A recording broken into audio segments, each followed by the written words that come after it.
In 1825, the location of a rumored atoll known as Kemen's Island was first plotted by Captain Joshua Coffin of the Nantucket whaling ship Ganges. He gave the atoll the name Gardner Island, after the ship's owner, U.S. Congressman Gideon Gardner.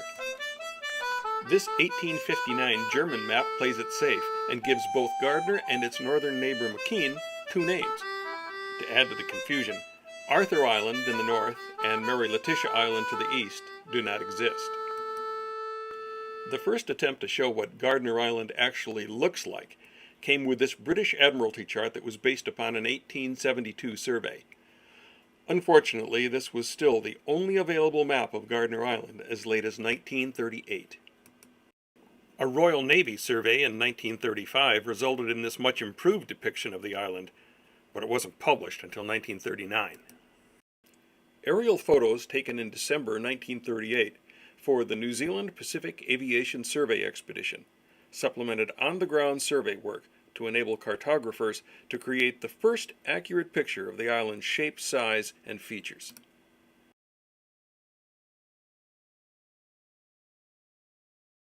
The New Zealand survey map shows an island still largely untouched by the Phoenix Island settlement scheme, whose first small work party arrived while the surveyors were still on the island.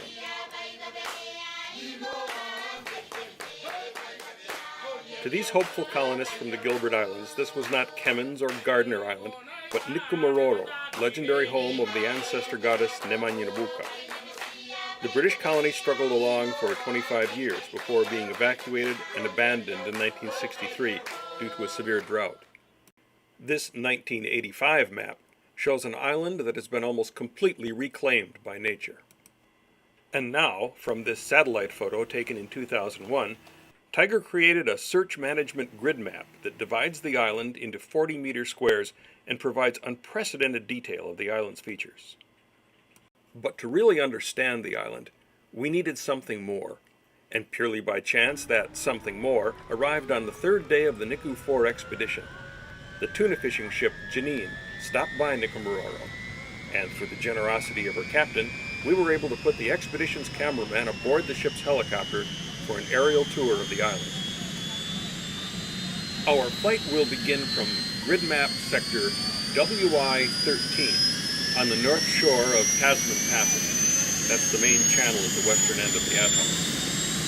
As we lift off, you'll see footprints in the sand in front of us. Notice how quickly they become hard to see as we gain altitude. Ready? Here we go.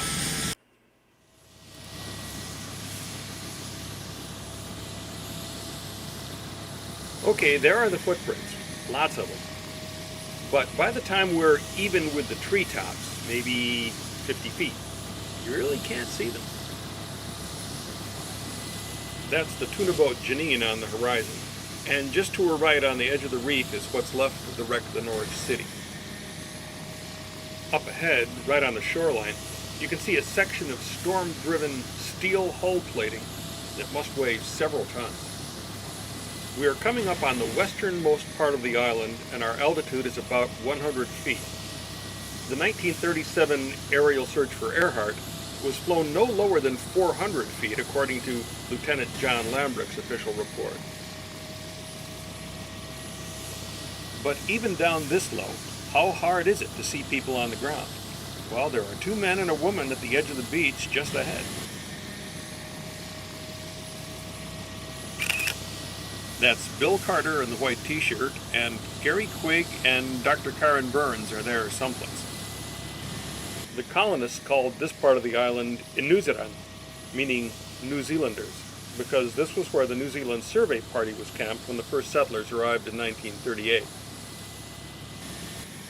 That's our expedition ship Naya, anchored off the island's northwest tip. It's about 2:30 p.m. on August 31st, 2001. The sky is clear, the wind is light, the sea is relatively calm, and right now the tide is high. Directly below us is the reef flat. That's the coral shelf that runs from the white sand beach on our right to the dark blue deep water lined with breakers off to our left. At low tide, this area is dry land, but now we're looking down through about 3 feet of water. We've rounded the tip, and we're headed down the long, unbroken northern shore of Nikumaroro. This is also known as the windward side of the island because, under prevailing weather conditions, this shoreline faces the constant northeasterly trade winds. On most days, it's windier and rougher along here than on other parts of the island. This part of the island, from here up to that large peninsula that sticks out into the lagoon, was known as TIGHAR. The land along here, as on many other parts of the island, was divided up into strips 20 yards wide, running from ocean to lagoon. Each strip of land belonged to a particular family, who might also have other strips of land on other parts of the island. The idea was for families to develop their land holdings by clearing the trees and underbrush and planting coconut palms for the production of copra, that's dried coconut meat, for export as a cash crop. However, the land allocations on TIGHAR were made very late in the colonial period, 1959, and no real clearing or development of this part of the island ever took place.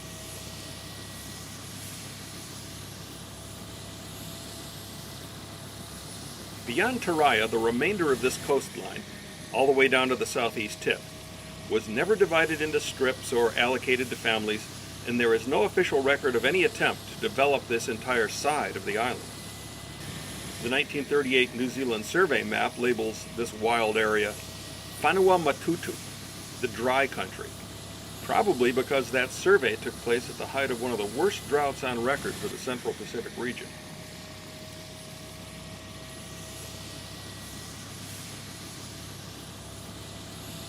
Those tall trees about halfway between the beach and the lagoon are Buka trees, Latin name Pisonia grandis. Up close, on the ground, they look very much like big gnarly oak trees, except the bark is almost white and the wood is quite soft and not very useful. Buka forest once covered much of the island, but the trees were cut down as the land was cleared for planting. Today, the only remaining large stands of Buka are here on the northern shore of the island. The Buka forests themselves are usually quite open and devoid of brush because the big trees shade out the smaller growth. Around the edges, however, is an almost impenetrable wall of bush made up primarily of mau, Latin name Scaevola frutescens. Here and there you can also see a few bare gray patches where nothing grows. We're not sure why these clearings are barren, but they can be found all over the island and they don't seem to change. Just up ahead there's an unusually large bare patch that happens to be in the shape of a numeral 7. This is the place we have come to call the 7 site, and we currently suspect that this is where the castaway, whose bones were found in 1940, lived and died. That's the 7 site right down there. In this 1938 photo, there appear to be trails or footpaths crossing the 7. That's pretty interesting because at the time that photo was taken, there hadn't been anyone living on the island since 1892. Let's circle around and approach from the lagoon side this time.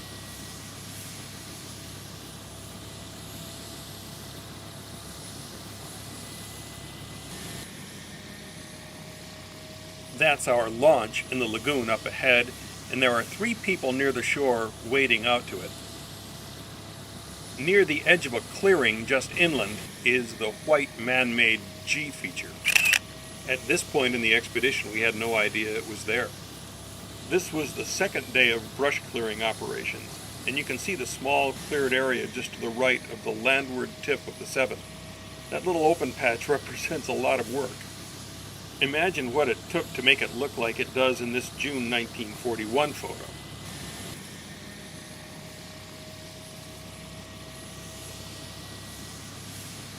Now we'll continue on down about 1 kilometer to the southeastern tip of the island.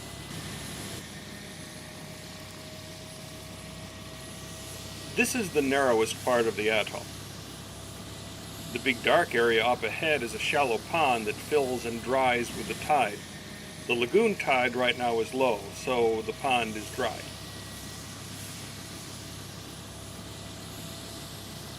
From July 1944 until May of 1946, this end of the island was home to U.S. Coast Guard Unit 92, the master station in the Phoenix chain of Loran radio navigation aids. Other units were located on Baker, Atafu, and Canton Islands.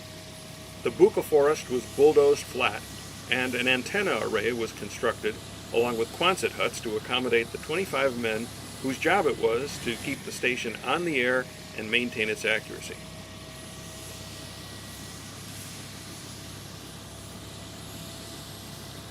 Back at the 7 site, our 3 waders still haven't reached the skiff. On the 1938 New Zealand map, this southern shoreline of the island is Wenua Amokura, meaning land of the red-tailed tropic bird, and it's still not uncommon to find red-tailed tropics nesting under the bushes along the beach here. To the colonists of the Phoenix Island settlement scheme, this part of the island was Aukaraimi, a name invented by combining parts of the names of some of the families who were allotted land here. Although parts of this coastline were cleared, in some cases with the help of the Coast Guard bulldozer, very little coconut planting seems to have been done, and today the area is a dense tangle of bush.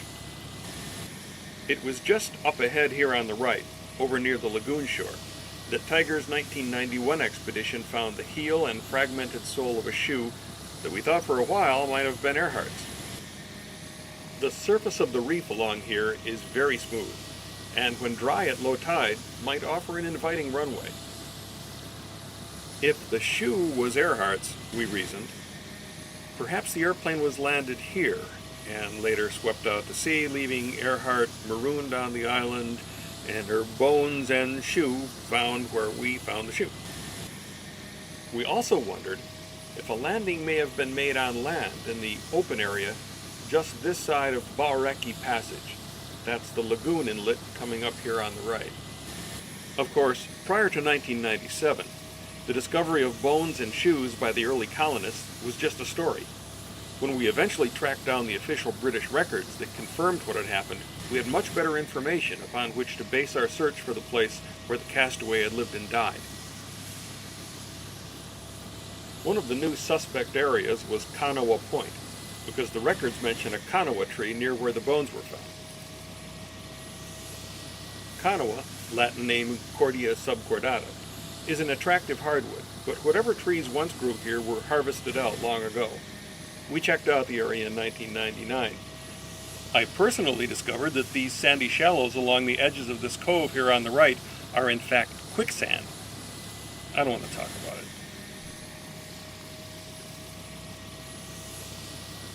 Up ahead you can see a fairly dramatic change in the vegetation. We're now approaching the southern edge of the coconut plantation. Cocos were also planted on other parts of the island, and a few groves can still be found. But from here up to the main lagoon passage, it's almost solid coconut jungle. This is also where the village was. This district was called Norris, after the wreck of the SS Norwich City. This area was only developed after 1949. Directly ahead is the boat landing channel that was blasted through the reef around the time the settlement was abandoned in 1963. It's really the only safe place to come ashore.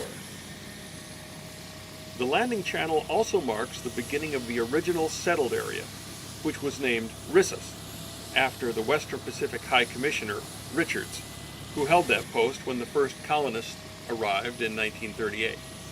The first time we came to Nikumaroro in 1989, the dark gray coral beach straight ahead was covered in deep sand. Over the past 12 years, storms and high seas have stripped it bare. Much of the sand seems to have been carried inland, along with anything that was buried in it. As if we needed further evidence of the power of the sea, those dark shapes up ahead are chunks of the reef that have been torn from the edge and flung up onto the flat by giant waves. Some of those coral blocks are as big and probably as heavy as a bulldozer.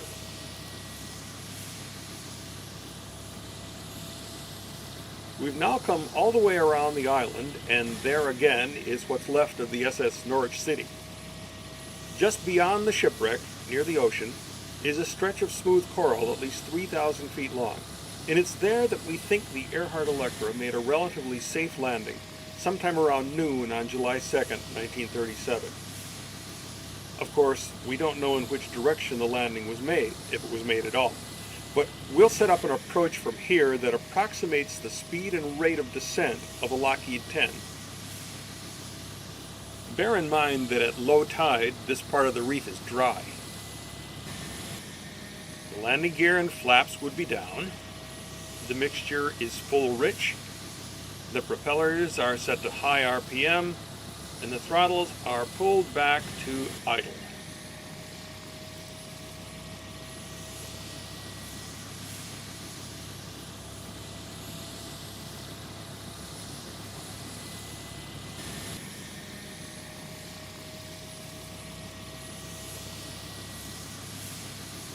We've climbed back up to about 1,000 feet for a better view of the western end of the island.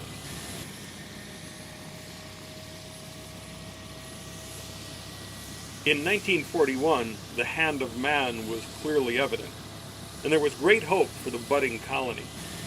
But the people have been gone now for almost 40 years, and the island is once again among the wildest of places. Let's head back to the main lagoon passage, drop down on the deck, and take a ride around the interior shoreline.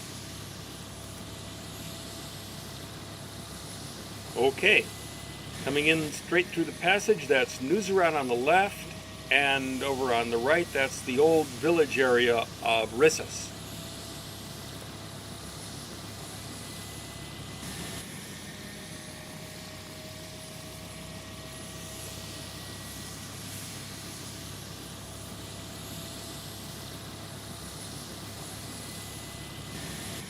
Around the corner, and we're now behind the old village and headed roughly south toward the place we use as a base for our lagoon boats.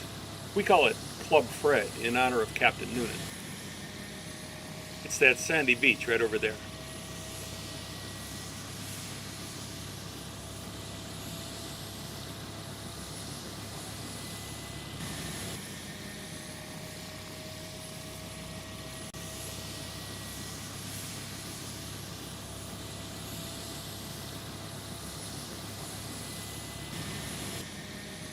We're coming up on Kanawa Point, and on the shore you'll see a big steel tank from the shipwreck that washed up way over here. And there's that quicksand again. Never mind.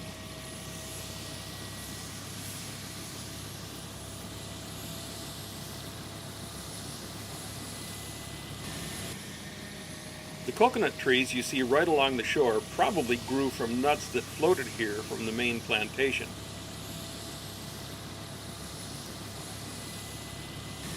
Coming up dead ahead is the lagoon side of Baureki Passage, the southern lagoon outlet.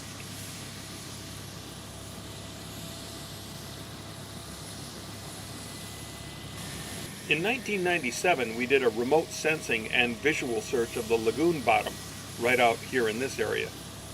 Just around on the other side of that point is the Akaraimi shoe site we were talking about earlier.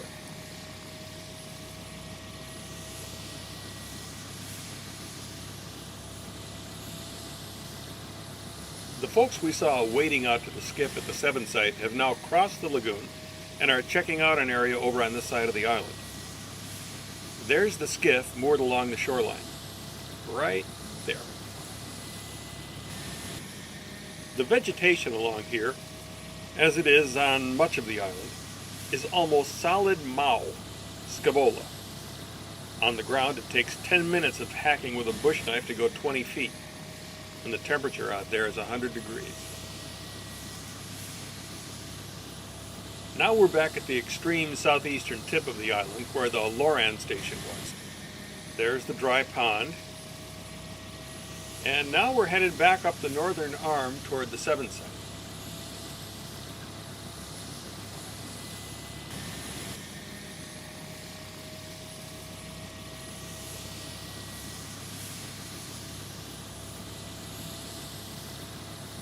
The site is just this side of the first big stand of Buka forest. Those tall trees up on the left are the forest, and the 7 site is right in here. We're often asked how much of the island we've searched in our 6 expeditions to Nikumaroro. And I guess the answer depends on what you mean by searched. We've done at least some exploring in all of the island's various regions and districts, and naturally our detailed archaeological work has focused on specific areas that have seemed most promising based on the information available to us at a particular time. But flying along like this, past mile after mile of virtually untouched wilderness, is a profoundly humbling experience. How many Lockheed Electras could you hide down there? The amazing thing to me is that we have found as much as we have. Our work in the old village has turned up airplane parts, or more accurately, scraps that were left after the colonists made useful items from airplane parts. Many of the pieces are too small and generic to link to any particular aircraft type, and others are known to be parts from a World War II B-24. But a few pieces seem to be from a Lockheed Electra, although in the absence of part numbers or serial numbers we can't be sure. Because all of the parts have been found in the abandoned village, it seems obvious that they were brought there from somewhere else, either from another island or from somewhere on this island. The big question has been, and remains, where did the apparent Electra parts come from? There is a considerable body of folklore that tells of an airplane wreck on Nikumaroro that was already here when the first colonists arrived in 1938. Everything points to the wreck having been on the reef north of the Norwich City, where we made our simulated landing approach. Finding whatever may be left is a matter of figuring out where the pieces went. And then there's the whole issue of the castaways. Based upon what we know was found in 1940, and the clues we can glean from bone measurements, aerial photos, and the work we've begun at the 7 site, it appears that in the years immediately preceding the arrival of the first colonists, a woman of Earhart's general ethnicity and stature, and a man were marooned here, lived for a period of at least weeks and probably months. The man seems to have died first and may have been buried. The woman died at the 7 site, where her partial skeleton was found in 1940. We don't know who these people were, but so far the only persons known to be missing in the region prior to World War II are Amelia Earheart and Fred Noonan. We're almost back to our starting point on the shore of Tasman Passage and the conclusion of our aerial tour of Nikumaroro. Thanks for coming along.